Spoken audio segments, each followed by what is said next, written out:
On the day the National Chemistry Olympiad was scheduled, my lifelong friend, whom I'll call Alice now, decided to skip out. Her reason? She wanted to spend time playing video games with a guy named Ethan she was seeing, a guy who didn't seem to have two pennies to rub together. I was just about to try and talk some common sense into her when a sudden jarring thought echoed in my mind. It was Alice's voice, but not spoken aloud. I can't believe I got a second chance. Last time I listened to Dean and stayed for the exam. I won the scholarship and went to MIT, sure, but Ethan died in a car crash on his way to the internet cafe. I got my revenge on Dean later, killing him with my own hands, but I lost the one person I truly loved forever. In this life, I absolutely won't lose Ethan again. If Dean tries to stop me this time, I'll make him pay with his life all over again for daring to interfere with our love.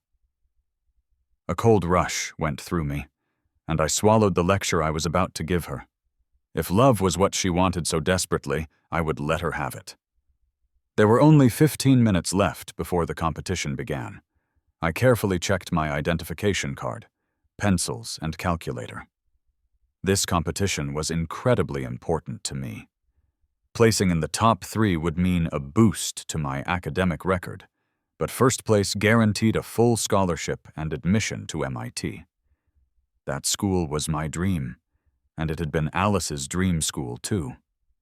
Just then, Alice's phone rang on the desk next to her. She picked it up, her face lighting up with excitement. "Ethan, I'm leaving right now to meet you. This competition is nowhere near as important as being there for your game. Wait for me. I'll be there in about 20 minutes max."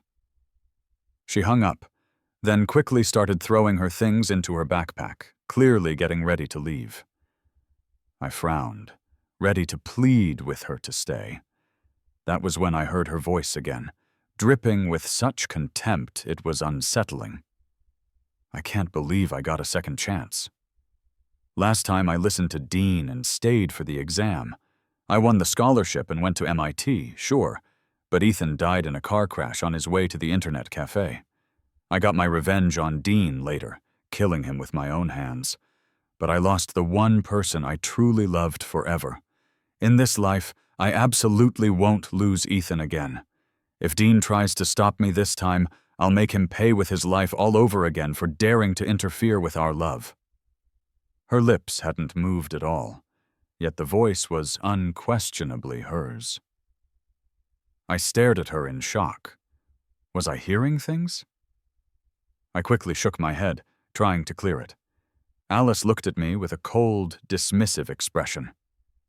"Dean, are you seriously trying to talk me into staying for this test?"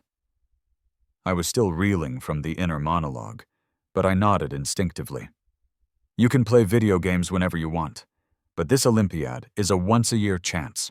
You've been studying and preparing for this for 6 months. Are you really going to throw away all that effort?" She didn't say anything. She just gave me a small, mocking smile. But her inner voice, utterly devoid of warmth, started up once more. Of course. This moron didn't get reborn. Only I did. What good is a competition anyway? MIT is just a glorified school for corporate pawns. Making money is what truly matters.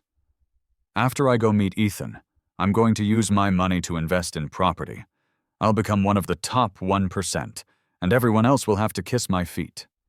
A cold sensation ran down my spine instantly. The chilling part wasn't just hearing her thoughts.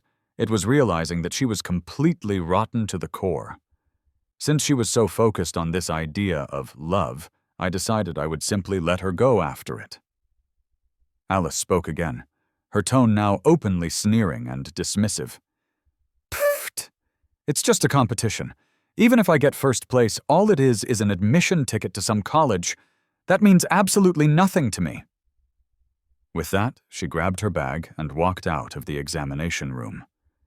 Every other student there looked up, their eyes wide with surprise. This was the country's most prestigious chemistry competition. Regardless of whether you won or lost, participation looked incredible on your transcript. Was she completely out of her mind? Whispers immediately broke out across the room. I watched her figure retreating, a complicated mix of emotions washing over me. There was only one guaranteed top spot for the scholarship. I had always thought she was my biggest competitor, but now I could relax. She had chosen to prioritize a fling. We had grown up side by side, but it was now clearly time for our paths to diverge.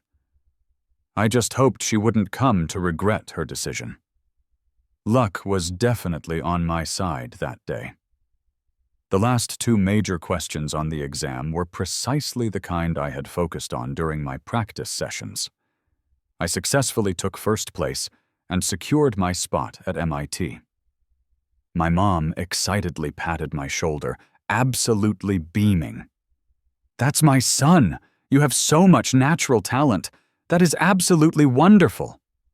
"Hey, why did you come out by yourself? Where is Alice? Wasn't she taking the exam too? How did she do? Did she fail badly? Is that why she hasn't come out yet?" Mom craned her neck, trying to see through the school gates. I shook my head. She left 15 minutes before the exam was even supposed to start. She said she had to go and keep her boyfriend company while he played video games. My parents were completely dumbfounded. They just stared at me, unable to process it. She didn't take the exam? She actually went to watch her boyfriend play video games? Is that true? It was admittedly a ridiculous decision. If I hadn't witnessed it with my own eyes and heard the truth straight from her mind, I wouldn't have believed it either. Suddenly, I remembered her inner thoughts about investing in real estate. My eyes quickly darted around. I spoke, half joking and half serious.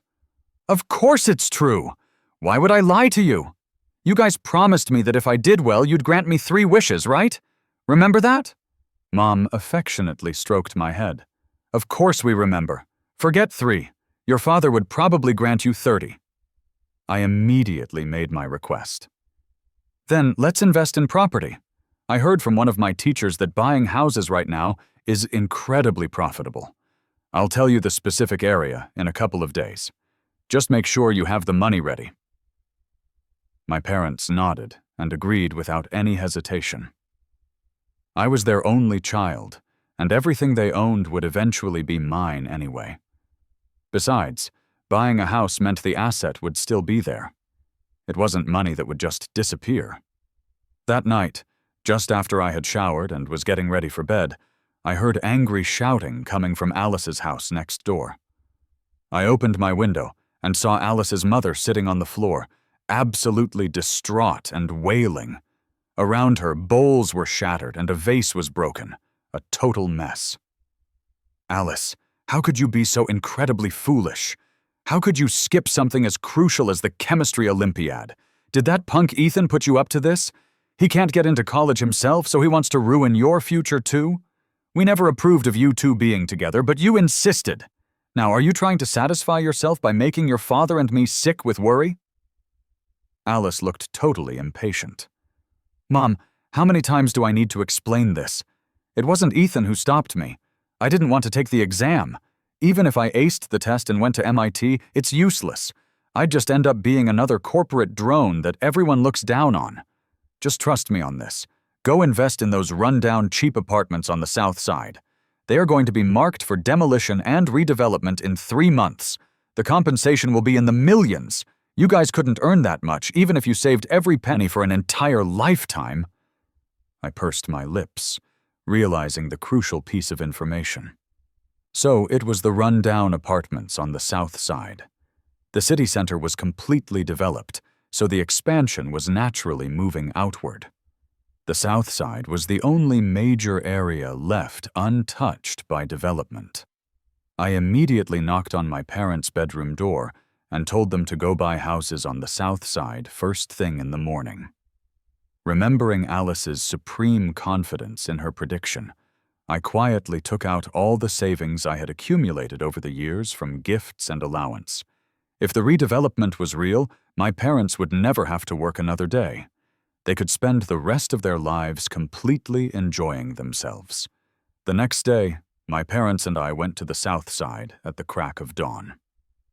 We managed to buy 5 separate units in one go, plus one more with my own savings, making it 6 properties in total. Just as we finalized the purchases, I saw Alice bringing her mother to buy property, too. Alice's mother had red, swollen eyes and dark circles. She clearly hadn't slept at all. But even though she was furious, she was still agreeing to buy the house for her daughter. That was true spoiling, but then again, Alice was their only precious daughter. Just as we were about to bump into them, I quickly pulled my parents aside to hide behind a wall. We waited for them to leave before we walked out. Mom looked confused. "Why are we hiding? It feels like we're sneaking around doing something wrong." I touched my nose, acknowledging her point. In a way, I was doing something wrong, stealing her reborn knowledge to get rich. I immediately came up with a plausible explanation. Think about it. Alice skipped the exam, and I got the scholarship. They're definitely going to be feeling bad right now. Didn't Dad say we should always be humble? Let's just quietly make money from these houses. There's no need to tell the whole world and invite unnecessary trouble. It was a solid, convincing excuse. My parents nodded, persuaded, especially Dad, who patted my hair approvingly. My dean is really growing up. He knows not to flaunt his wealth. Very mature. I was 18, technically an adult, but in my parents' eyes I was still just a kid. I guess no matter how old you get, you're always a child to your parents. A huge red banner congratulating me was hung at the school gate. A brand new photo of me was placed in the main honor display case. Before, it had been Alice's photo for being first in science. Now it was mine, and I have to admit, I looked good.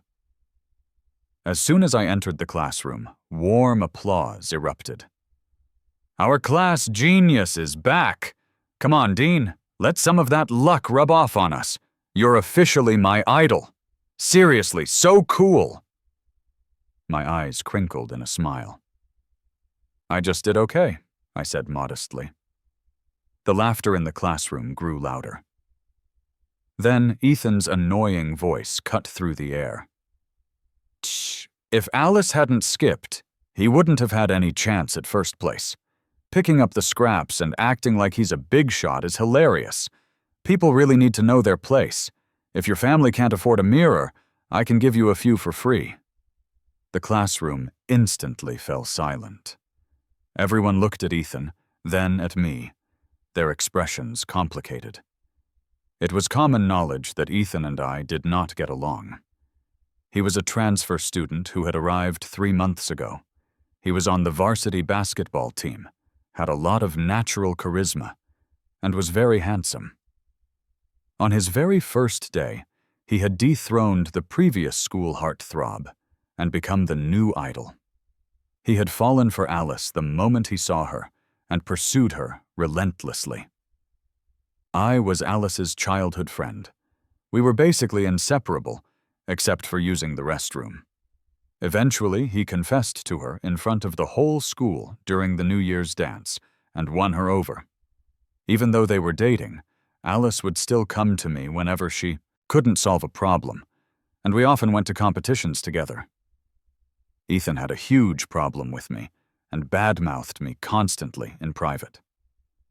I had always tried to ignore it all, mostly because I didn't want to make things difficult for Alice. But things were fundamentally different now. She was willing to kill me in her last life. Why should I show her any respect or consideration now? I smiled slightly. "Mirrors? I have those. There's a perfect one, a grooming mirror, right next to my photo in the honor case by the school entrance. I checked it. I look very handsome, and the photo came out great. I'm completely satisfied with it." I paused, smiled again, and added, "I also noticed the detention list right next to it. Your name is on there. It looks great, too." The classroom erupted in deafening laughter. Some students were even banging on their desks in amusement. It was the very first time I had ever clapped back at him. They clearly enjoyed watching the confrontation, and I have to admit, I enjoyed doing it. Ethan's face turned bright red. "Dean, so what if you have good grades? What's so special about that?" I countered. "Oh? We're students. If we don't compare our grades at school, what should we be comparing? Who skips the most homework? Who cuts the most class? Or maybe who has the messiest dating life?" The laughter grew even louder. Someone nearby gave me a thumbs up. Ethan couldn't win the argument, so he grabbed Alice, who was playing games with her head down next to him, and huffed angrily. "All you ever do is play games? Your boyfriend is being publicly bullied to death by your childhood friend. He used to pretend to be such a polite, good student, but now his true colors are showing." Alice finally took off her headphones. She hadn't heard what was said, but she guessed that he and I had gotten into an argument. It wasn't the first time. Usually, if I didn't fight back, she pretended not to notice. Her inner voice spoke up immediately. Why is Dean so immature?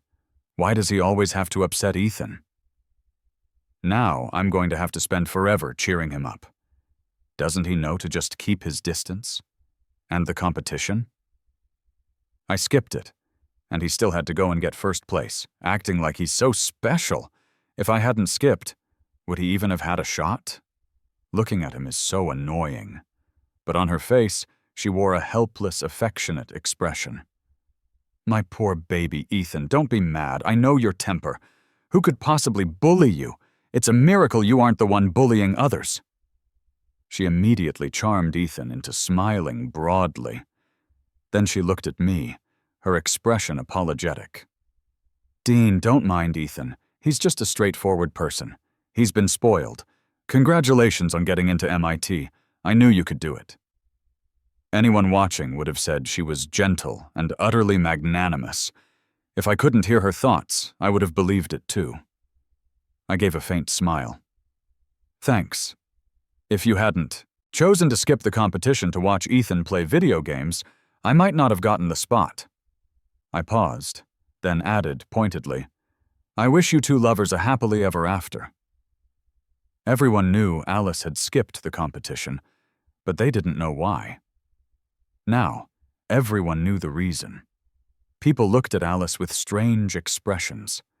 Sacrificing your entire future for a boy to that extent was simply bizarre. Alice's face darkened, and she started cursing me in her heart again. Damn Dean. Who told him to say that out loud? Mom and Dad already hate Ethan. If they find out about this, they'll never accept him. I used to think Dean was simple and kind. I didn't realize he was so jealous. Good thing I didn't end up with him, or I'd be annoyed to death. In the past, I really did have some feelings for her. In the innocence of childhood, when we played house, she always insisted on being my bride. In our awkward teenage years, she would bossily forbid me from talking to any other girls. On her birthday once, she even made a wish to be with me forever. But after Ethan showed up, she completely changed. She stopped spending time with me. She stopped giving me gifts on holidays. I had already tactfully stopped bothering her. Ethan tilted his head back, looking utterly triumphant. As long as you know Alice gave up the competition for me. From now on, stop hovering around my girlfriend for no reason. Guys should have some boundaries. The corners of my mouth lifted in a mocking smile. Don't worry, I said flatly. I don't have a fetish for stupidity. Ethan was furious and turned to storm out of the classroom. Alice hurried after him, rushing to comfort him. The classroom dissolved into laughter again, everyone mocking her for being so hopelessly love-struck. Alice calmed Ethan down quickly. Quite a few younger students looked at them with envy. So romantic. The genius and the school hunk are such a vibe. I guess only beautiful people get a youth like that. Us normal people only have college. I looked away, picked up a shuttlecock from the floor, and started kicking it around with a classmate. Compared to a dramatic romance, I enjoyed the final, simple days of high school much more. Without the pressure of academics looming over me, I helped classmates solve problems and even covered the evening study hall for the teacher. I enjoyed this kind of useful, quiet life. But obviously, Ethan didn't feel the same way. He blocked me in the restroom later that day to brag.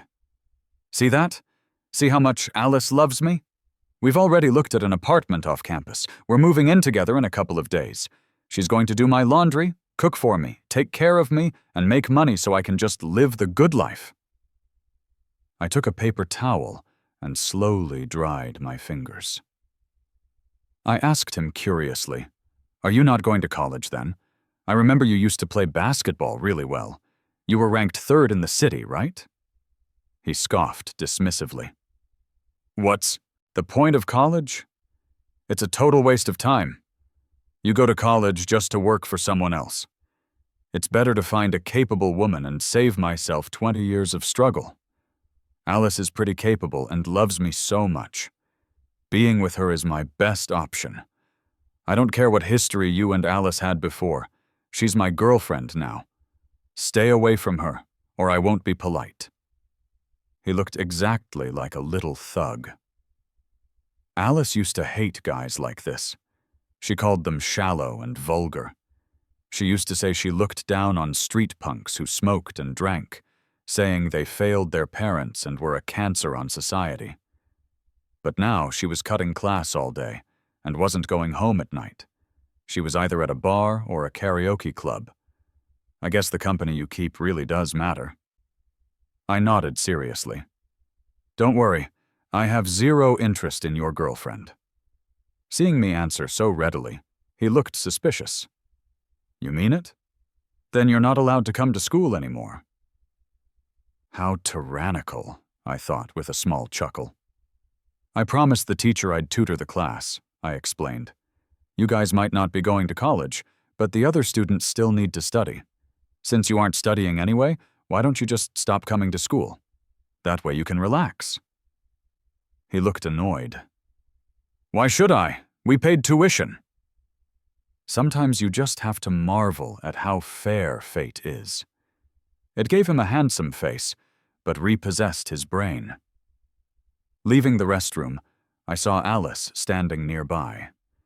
What a sweet couple, I thought sarcastically. Ethan couldn't even go to the bathroom without an escort. Alice looked at me with a strange expression. Her inner voice started up again. "He's changed a lot lately. He doesn't look for me, doesn't tattle to my parents. He seems to have gotten a little more handsome, too. But he's so boring, always reading or doing problems. He's not fun like Ethan. But Ethan is too clingy and not very smart. If only I could somehow combine the two of them. Whatever. You can't have your cake and eat it too." I almost rolled my eyes at her absolute narcissism. Combine them? Gross. Just as she flashed her trademark sweet smile to say hi, I turned and walked away. Ever since I heard her thoughts at the competition, I had completely moved on from her. Thank goodness we never dated. Otherwise, it would have been a stain on my permanent record. As soon as I got home, Mom suddenly asked me curiously, "Dean, does Alice's boyfriend spend a lot of money?" I was confused. "I don't know. Why?" Mom shook her head while trimming vegetables. "Alice's mom came over just now. She wanted to borrow money. She said she drained the family savings to invest in those apartments a few days ago, like you suggested. Now she says Alice has a boyfriend she needs to support, and she wants to buy a car because it's inconvenient for their dates." Alice's dad didn't agree, so Alice hasn't come home for days. Her mom couldn't stand it, and secretly gave her their retirement fund. Alice finally came back, but now she's making a fuss about investing in some media startup, saying it'll make big money. How does a good kid change into a completely different person just by dating? I pursed my lips and didn't answer. Maybe Alice didn't truly change. Maybe she was always like this, and now her true, selfish nature was just exposed. I thought that would be the end of it. I didn't expect Alice to come looking for me that very night. "Dean, I remember you saved up all your gift money and allowance, right? Lend it all to me. I want to buy a car, and I'm a little short right now. I can take you for a drive when I get it." I was about to ask why she needed money when her family had a car, but then I heard her inner voice. I can't tell him I'm short on money for the media investment, or he might go invest in it too. Why can't my parents be like other parents and support me fully? They're forcing me to humble myself and borrow money from him. He's become so selfish. He clearly knows my mom is borrowing money everywhere, but he doesn't offer to help. He waits for me to ask him personally. The corner of my mouth turned up slightly. Media startups, huh? That was indeed a lucrative investment direction. The scholarship money from MIT had just come in, along with Dad's work bonus. They were planning to buy me a bunch of Apple products, but investing seemed like a much better use of the funds than buying flashy gadgets. I blinked, feigning complete innocence and difficulty. "Alice, this is the first time you've ever asked to borrow money from me. Normally I wouldn't refuse, but I absolutely can't lend it to you. If word got out, your boyfriend would just get jealous and upset again. Anything else I can do? If not, I'm heading upstairs to rest. You should get some sleep, too."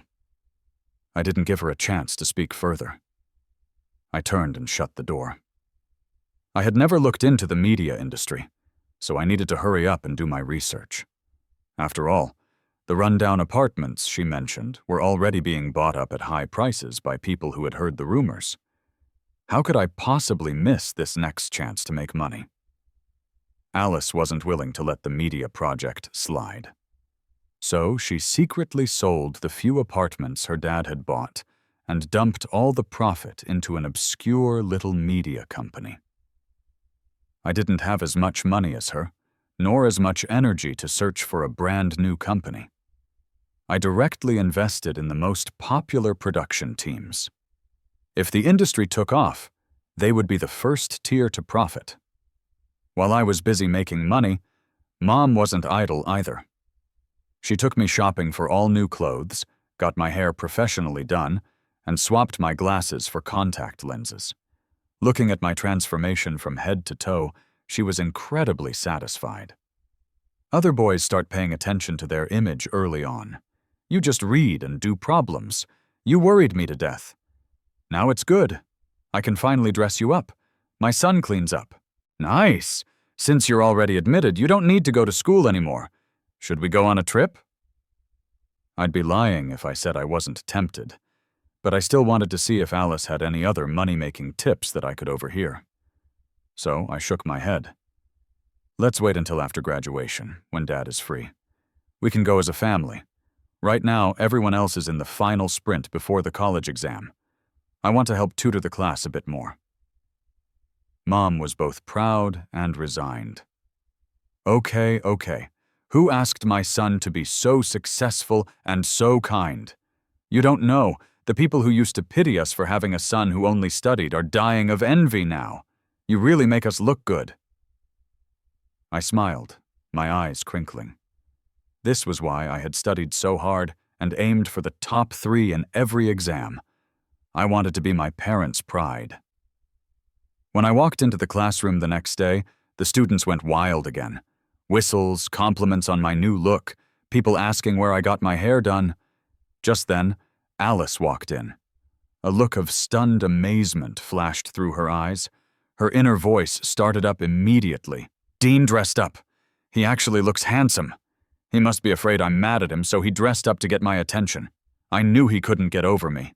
But Ethan is going to flip when he sees this." I used to think Ethan was perfect, but after actually being together, I realized he's lazy and dramatic, and he isn't good to his parents at all. We could have sold the house for more if we waited a few days, but he insisted on buying a watch, costing me tens of thousands in profit. She really was incredibly average, yet bursting with confidence. However, the demolition was only half a month away. Selling now was a huge loss.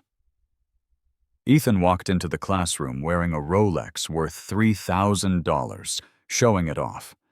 His outfit cost at least $10,000. Alice really was spending big on him. He glanced me up and down with disdain and sneered. Wearing cheap street clothes? The whole outfit costs less than the tax on mine. Trying to copy me? You need the hardware for it, otherwise you're just a joke.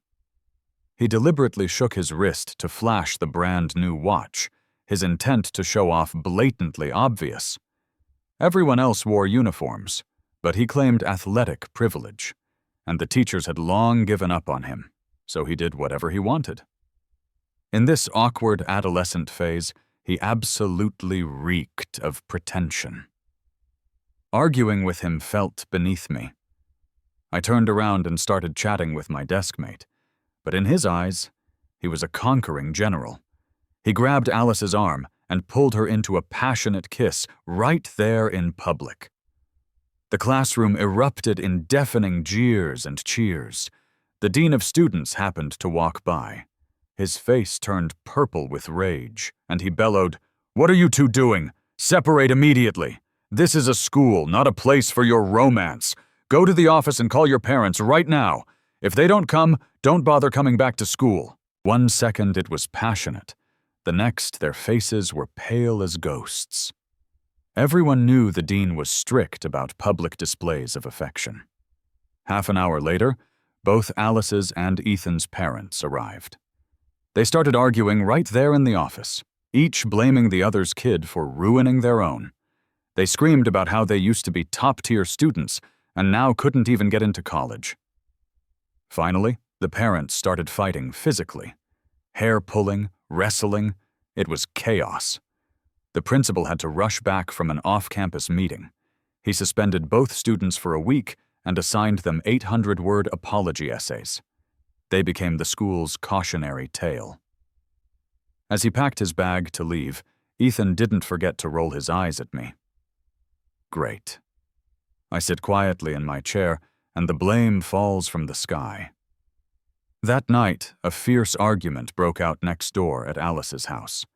Her dad demanded she break up with Ethan immediately, or they would disown her. Alice refused and called them ancient relics. Then, she stormed out of the house. Moments later, an ambulance siren wailed. Alice's mother had fainted from anger and was rushed to the emergency room.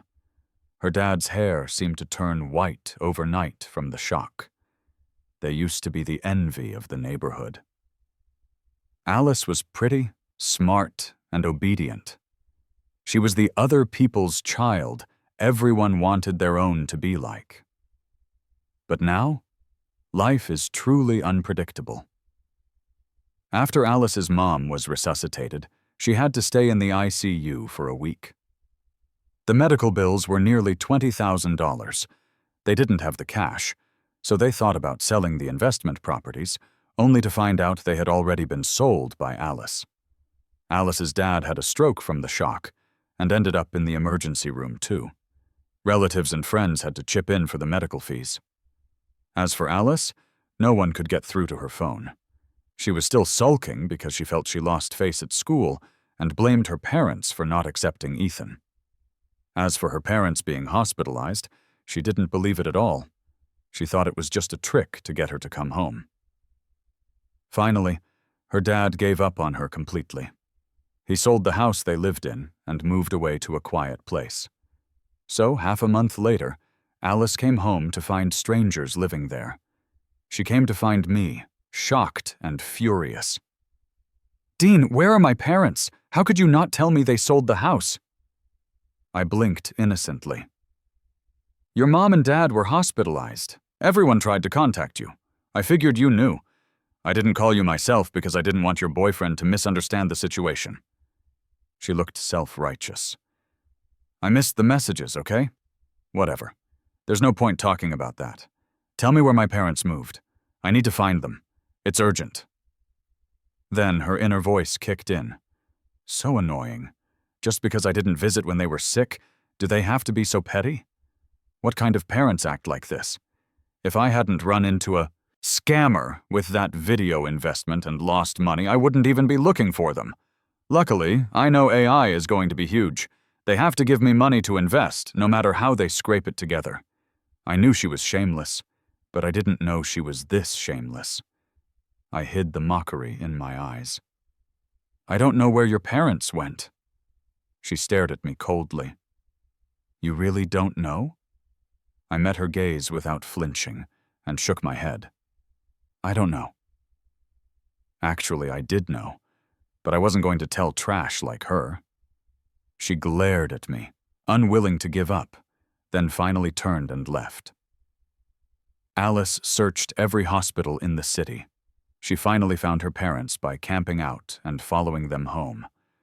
She threw a tantrum in their small rental apartment, smashing things and demanding money. She claimed that since they gave birth to her, they were responsible for her. In the end, she snatched their last bit of money. Alice's mother had another stroke and was paralyzed. When Mom told me the news, my skin crawled. Alice was worse than an animal. There was half a month left until the college entrance exams. Alice and Ethan stopped coming to school completely. They didn't even pick up their exam tickets. The homeroom teacher knew we used to live next door, so she asked me to bring Alice her ticket. I refused immediately. Even if they hadn't moved, I wouldn't have done it. People like that have no bottom line. They're capable of anything. The teacher shook her head helplessly. "Sorry. Alice used to be such a good girl. Good grades, polite. I thought both of you were Ivy League material. I never expected her to change so much after Ethan transferred here. It's a pity. I hope she doesn't regret it."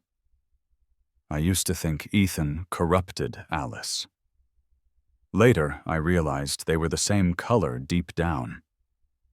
Otherwise, how could they stay together for so long? On the day of the exam, I was busy. First, I dropped a friend off at the testing center. Then, I went with my parents to collect the demolition payout. 6 properties, resulting in over $2 million. When my parents saw the money in the bank account, they almost fainted from excitement. They hadn't earned a fraction of that in their entire lives. The interest alone was enough for them to live on comfortably. They kept half and gave the other half to me. It was the first time I'd seen so much money, but cash loses value sitting in a bank. After some thought, I decided to invest in AI technology. Alice really must have been reborn. Every single investment she thought about was incredibly profitable. As for her saying she killed me, that was probably true too. So watching her fall, watching her destroy herself and her family, was the best possible revenge. They say money nourishes people, and it's true.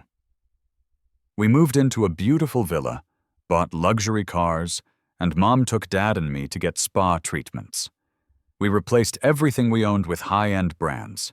Thanks to Mom watching so many Korean dramas, over the years, her taste was actually good.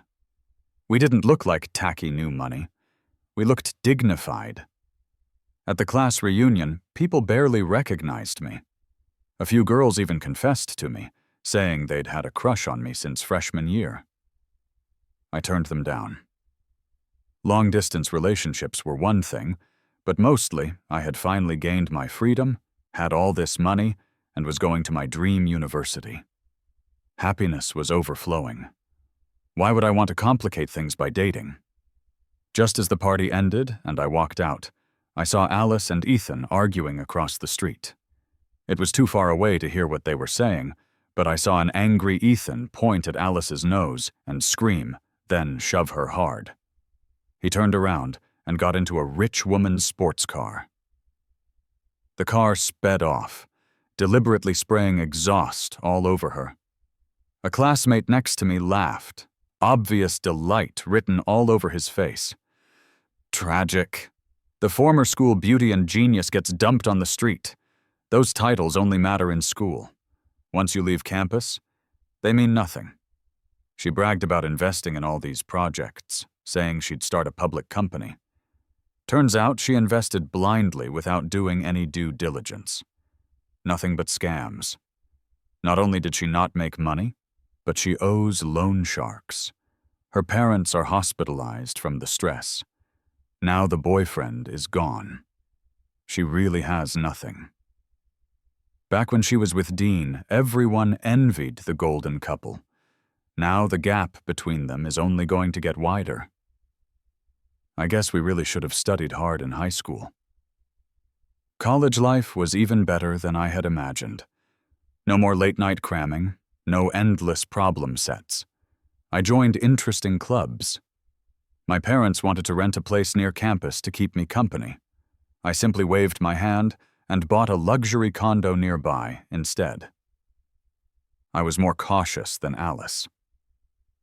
Before investing, I did strict due diligence. Every project avoided the pitfalls and yielded excellent returns. The media investments paid off faster than I had imagined.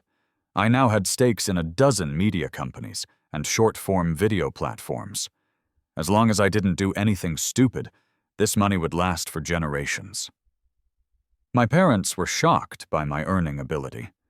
They were proud, but also lamented that they were old and couldn't keep up with the times. Why are people willing to spend so much money on 60-second videos? They started spending money renovating our ancestral home. The road there was terrible, so I spent a few $100,000 to pave an asphalt road right to the doorstep. I also set up a women's aid foundation to help underprivileged women. Money only has real meaning and value when it's used to help people who truly need it. I hadn't planned on starting a business, but my classmates had good ideas and lacked capital, so I helped out. By the time I graduated 3 years later, my net worth was over $100 million. I was invited back to my high school to give a speech. Looking at those clear, worshipping eyes in the audience, the corners of my mouth lifted in a sincere smile. I spoke endlessly about life at MIT, about my entrepreneurial journey, and about helping those in need. Finally, I spoke seriously and solemnly. For ordinary people like us, education is the only opportunity to change our destiny. These 3 years are the dividing line between you and the average person. Study hard. Fight to learn. Don't let other things interfere. Otherwise, you will pay 10 or 100 times the price to make up for it later. The applause lasted for a long time. To be young, it's truly wonderful. I accompanied my parents back to our old home. The house used to feel so big, but now it felt a bit cramped compared to what we were used to. I didn't expect Alice, whom I hadn't seen in 3 years, to suddenly appear. The former star, the girl who dreamed of leaving her mark on history. Now she was disheveled, her hair half white. It was obvious that life at the bottom had been unkind to her these past few years. I smiled and spoke. "Alice, long time no see." I extended my hand, social etiquette ingrained in my bones over the last few years. She reached out to shake it, then hurriedly wiped her hand on her pants before extending it again. Her hand was rough, covered in small cuts. Clearly, she was doing manual labor now. Her inner voice started. "Holy crap, he got so handsome. If I'd known, I would have chosen him over that bastard Ethan. He wasn't this successful in the past life. It must be the butterfly effect caused by me. That means half his success is mine. Half his money is mine. I need to figure out how to get it. He used to like me so much. If I just coax him a little, I'll have him wrapped around my finger." Then she put on a fawning, flattering smile. "Dean, congrats! Your career is so successful and you look great. If only I had listened to you and taken the competition, I wouldn't be in this state now. For the sake of our childhood friendship, you have to help me." My lips curved up, but my eyes were cold as ice. "Oh? How exactly do you want me to help?" She spoke with a terrifying self-righteousness. "If I hadn't skipped the competition back then, the spot at MIT would have been mine. You know my ability. I know you're capable, but managing such a big company must be tiring. I'm family, much more reliable than outsiders. With my vision and your ability, a strong alliance, we can take things to the next level." She stared at me with burning eyes. "We made a pact when we were little to get married when we grew up. Childhood love is so rare. Actually, I've regretted it these past few years. I wish I hadn't been with Ethan. He's a vain, materialistic, fickle scumbag. When my investments failed, he turned around and got with a rich girl.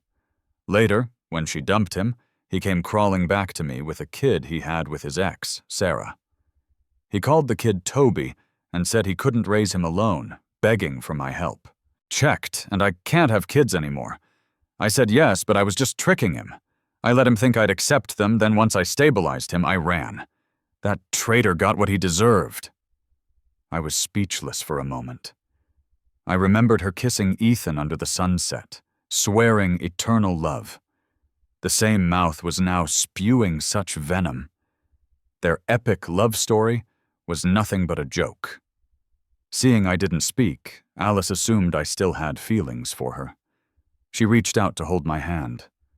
I immediately took several steps back, unable to hide the disgust in my eyes. "Is that so? That's truly regrettable." She spoke hurriedly. "No regrets, not at all. Dean, I've always wanted to tell you, the person I truly love is you. I miss the days when we walked to school together, did homework, went to the amusement park. Give me another chance, okay? I really love you." She pulled a cheap ring out of her pocket. Was she trying to propose right there? My parents came out of the house just then. Seeing this scene, they rushed in front of me, absolutely furious. "Alice, you brat! What do you think you're doing? If you had any conscience left, you wouldn't harass my son.